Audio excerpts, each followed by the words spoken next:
نحمده ونصلي على رسوله الكريم بسم اللہ الرحمن الرحیم شروع اللہ کے نام سے جو بڑا مہربان نہایت رحم والا ہے۔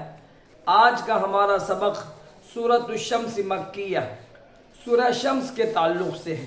یاد رکھیے گا یہ سورہ مکی ہے اور اس میں 15 آیتیں ہیں۔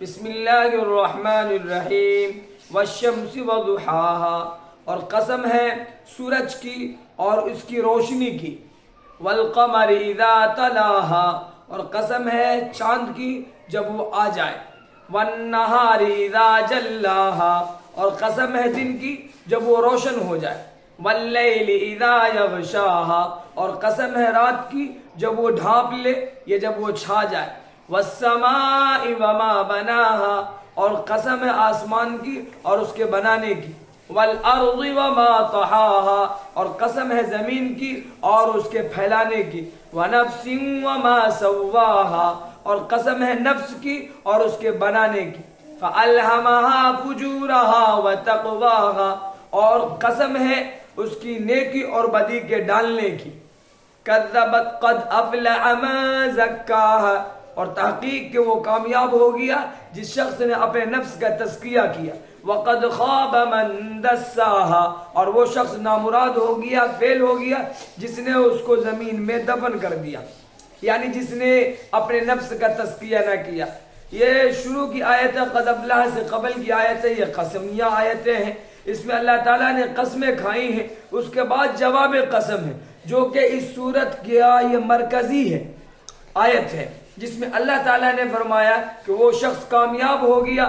اللہ تعالیٰ نے اس صورت میں متضاد چیزوں کی قسمیں کھائی ہیں، چاند اور سورج کی کھائی ہے، رات اور دن کی کھائی ہے، اجالے اور اندھیرے کی کھائی ہے، آسمان کی کھائی ہے، زمین کی کھائی ہے اور انسان کی کھائی ہے۔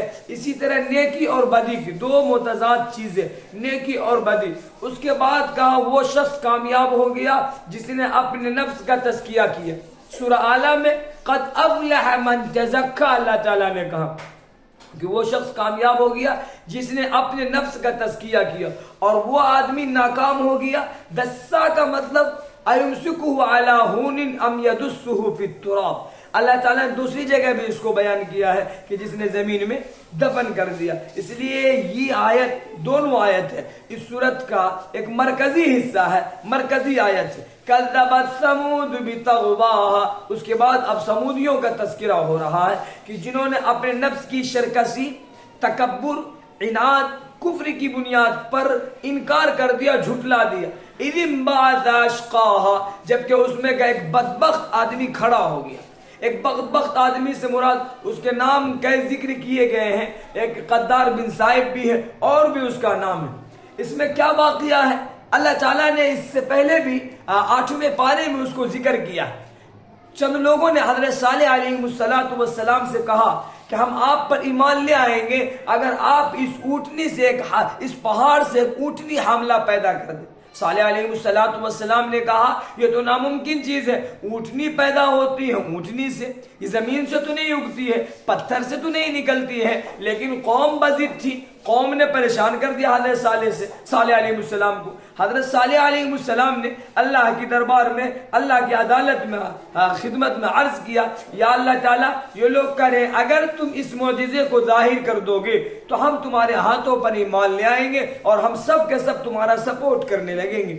صالح علیہ السلام نے اللہ تعالیٰ سے کہا، اللہ تعالیٰ نے جواب مرحمت فرمایا کہ دیکھو یہ غلط بات ہے، اگر ایمان لانا چاہے تو لے آ اور نہ لانا چاہے تو یہ ہٹ دھرمی کی بات ہے، یہ تو کٹ دلیلی ہے، لہذا اگر ایمان لائے تو ان کا فائدہ ہوگا اور اگر ایمان نہ لایا تو ان کا نقصان ہوگا۔ لیکن صالح علیہ السلام چونکہ نبی تھے اور نبی کا رشتہ اللہ سے بڑا مضبوط اور گہرا ہوتا، حضرت صالح علیہ السلام نے کہا اللہ تعالیٰ نے اس معجزے کو ظاہر فرما دی۔ لیکن یاد رکھیے گا معجزے کے مطالبہ کے بعد جب معجزہ کا ظہور ہو جاتا ہے اس کے بعد انسان اگر مڑ جائے اور اپنی باتوں پر کھڑا نہ اترے، اقرار نہ کرے اپنی باتوں کا، تو پھر اللہ تعالیٰ اس پر عذاب بھیج دیتا ہے۔ اب ان لوگوں نے مطالبہ کیا، اللہ تعالیٰ نے اس پہاڑ سے اونٹنی پیدا فرما دی اور حاملہ اونٹنی پیدا فرما دی۔ تفسیر ماجدی میں مولانا عبد الماجد دریابادی رحمت اللہ علیہ نے لکھا ہے کہ 60 فٹ کا سوراخ اب بھی اس میں موجود۔ عجیب و غریب لمبی قسم کی وہ اونٹنی تھی، ایک دم لمبی گردن تھی. سارے لوگ دیکھتے رہتے تھے کہ یہ کیسی اونٹنی. اس اونٹنی کا عالم یہ تھا کہ وہ اپنے بارے میں ساری چیزیں پی جاتی تھی.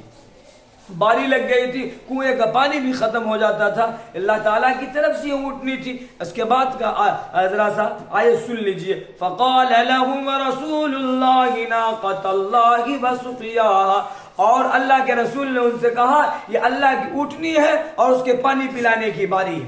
اور یہ کہہ دیا تھا کہ تم اس کو قتل مت کرنا، اس کو ذبح مت کرنا، اس کو نقصان مت پہنچانا. وَلَا تَمَسُّوهَا بِسُوءٍ فَيَأْخُذَكُمْ عَذَابٌ أَلِيمٌ.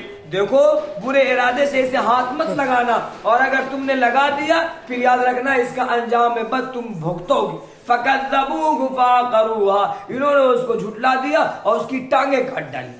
یہ قدار بن صائف تھا جس نے حضرت صالح علیہ السلام نے کہا تھا اس اونٹنی کو ہاتھ مت لگانا، اور اگر تم نے لگا دیا تو پھر یاد رکھنا اس کی سزا تو تم کو ضرور ملے گی.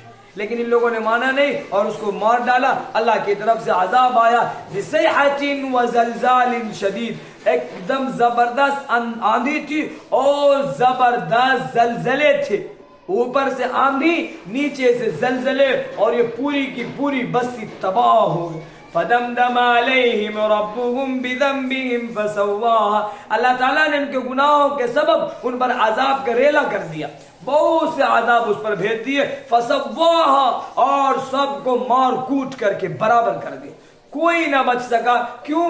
اس لیے کہ اسلامی قاعدہ اور قانون یہ ہے کہ معجزہ کا مطالبے کے بعد اگر معجزہ کا ظہور ہو جائے تو اللہ تعالیٰ ایمان نہ لانے کے بعد اللہ تعالیٰ اس پر عذاب مسلط کر دیتے. وَلَا يَخَافُ عُقْبَاهَا، اور اس کو اس کے اندیشے کا خوف بھی نہیں. اور خوف کیسے ہو سکتا ہے؟ اس لیے کہ خوف تو اس کو ہوتا ہے جس کو پتہ نہیں ہوتا اپنے انجام کا، اس کو خوف ہوتا ہے. اللہ کو کیسے خوف ہو سکتا ہے؟ اللہ کو کیسے ڈر ہو سکتا ہے؟ لہذا سورۃ الشمس کا پیغام یہ ہے کہ انسان اللہ کی عطا کردہ چیزوں اور احکامات اور حدود کی پابندی کرے. جن چیزوں کو اللہ تعالیٰ نے پابندی لگائی ہے اس کا احترام کرے، ان کی عزت کرے. اسی میں سے ایک اللہ کی اونٹنی بھی تھی. چونکہ اللہ کی اونٹنی اس لیے کہا گیا ہے کہ اللہ تعالیٰ نے خرق عادت حضرت صالح علیہ السلام کے ہاتھوں پر ظاہر کر دیا تھا، اور اونٹنی تو پیدا ہوتی اونٹنی سے، چونکہ اس پہاڑ سے پیدا ہوا اس لیے اس کی نسبت اللہ کی طرف کی جاتی ہے. وما توفیقی الا باللہ.